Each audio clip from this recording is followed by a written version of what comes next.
It's Gwen. I'm back with another video, and this video is about my Loc products. These products I've used, some are keepers and some not so much. So what I'll start off with is the basic, most important thing about Locs. You want to keep Locs clean. You know, and I know people have their own ideas about when to wash. Personally, myself, I wash my Locs every week. No exceptions, none.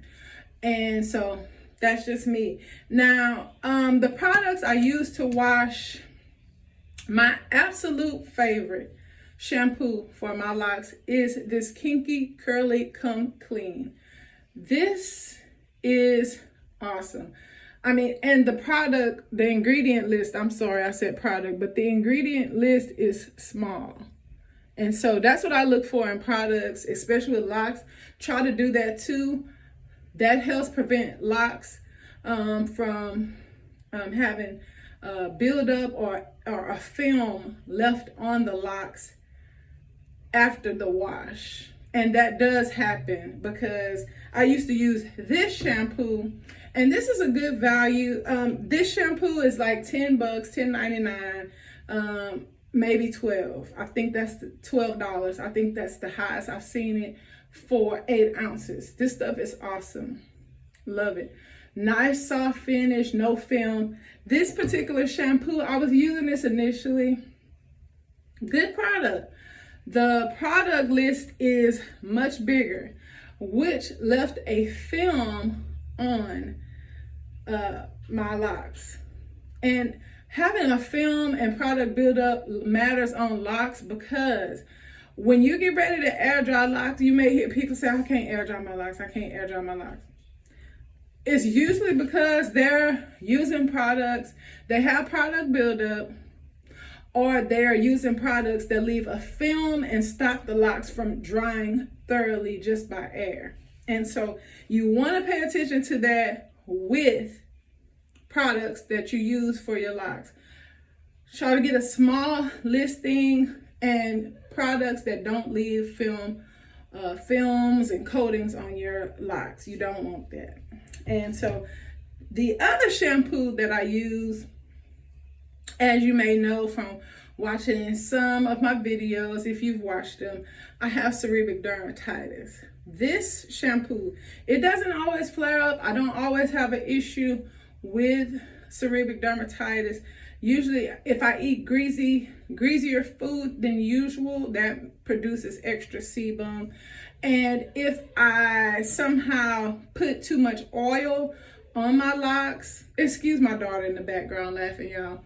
If I put too much oil on my Locs, that causes a problem. This shampoo, this is really good. Definitely. If you're having flaking, dandruff, scaling, any type of problems like that, get this product. It is an antifungal, anti-dandruff shampoo. And it controls flaking, scaling, and itching. It says from dandruff, but it works wonders for seborrheic dermatitis. I'm telling you, this is a 4-ounce bottle. I think this was like $13 to $15 for this little bottle, but it's worth it. I'm telling you, I wouldn't even steer you wrong. Get you some. Awesome. And the downside to this product, it is very drying. These 2 shampoos that I use, sulfate free. And that's the other thing. When you get Locs, try to get sulfate free products. I know people think, oh, I got Locs, I'm gonna wash it with anything. I'm gonna use whatever, Atomic Bomb. But don't do that to your Locs. You still want Locs to be nice and soft because it's hair, it's a fiber. You don't want to be stiff and hard. They should have some body and movement. And so, you know, don't just throw the kitchen sink at them. I got Locs, they just rough and tough. There is strength in numbers, but you do still want to allow the Locs to have moisture and movement and to be soft, because when they get too dry or you mistreat them too much, they will break. So be nice to your Locs. And as far as conditioner, I don't put conditioner in my Locs. I know some people do use conditioner once their Locs mature. they use conditioner. My locks are pretty mature, but I still do not want to use conditioner. I don't want any extra in my locks. I am a person, I don't like build up. If it's not clear, I'm not putting it in my locks. If I can't see through it, if it's sticky, I'm not putting it in my locks. Which leads me to my conditioners. Grapeseed oil. This is so, like, this is bomb. If you want nice, soft locks, rub some of this through your lock. Awesome. Awesome, awesome, awesome. And as far as like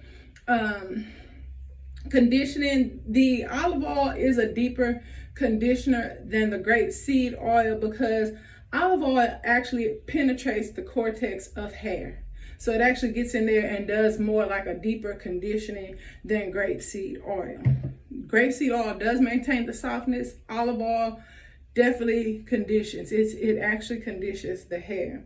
My other oil is tea tree oil, and I don't apply this directly to, well, I have applied it directly to my scalp, but I stopped because it's just, unless it's mixed with water, because I do drop a few drops of tea tree in my water that I mist my locks with, but I stopped misting my locks because it essentially just dried up unless I sprayed it and then added more oil.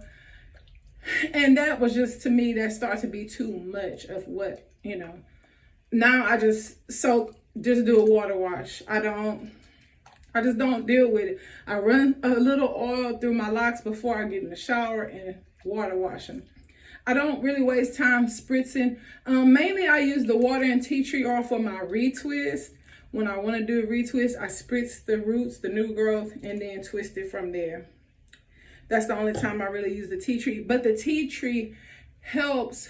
It's an antifungal, antibacterial, and it helps your water. Like if you want to do a refresher, it helps your water to not stale or sour.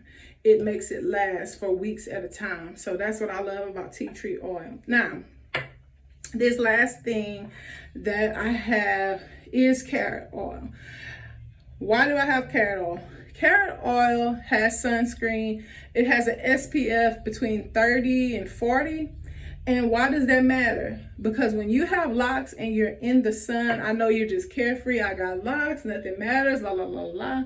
But once you see your locks start, I don't have it right now because I try to keep mine pretty moisturized and oiled. But you'll see people whose locks have been sun bleached on the ends. You can prevent that by making sure every few days you've soaked your locks with water, you've oiled them. You can mix this carrot oil with olive oil or your favorite oil, grapeseed, whatever, and run it through and do a water rinse. That keeps the ends from being sun bleached. Now, I had a few, but once I start water washing and water rinsing with a little oil, it went away. So that's another little tip and trick you can use for your locks, is to make sure that they're moisturized and protected from the sun. So that's, well, I have a couple more products. Of course, my stocking cap, which I use to wash, especially those first few weeks after retwist. I wash with the stocking cap and I leave the stocking cap in place and let the locks dry in place. So, and then these bands, these are my favorite. I try to get big enough so that my style or my little ponytail is not just pulled so tight because the band is small. So make sure you get an appropriate size band for your locks. And I talked about this in another video. This lock sock, awesome when you want to make your retwist last. Scarves as well. It's kind of a pain, but tying your locks up at night really makes the retwist last. So that's all of my products for my locks. And so thank you for watching, and I'll see you in the next video. Thank you for watching.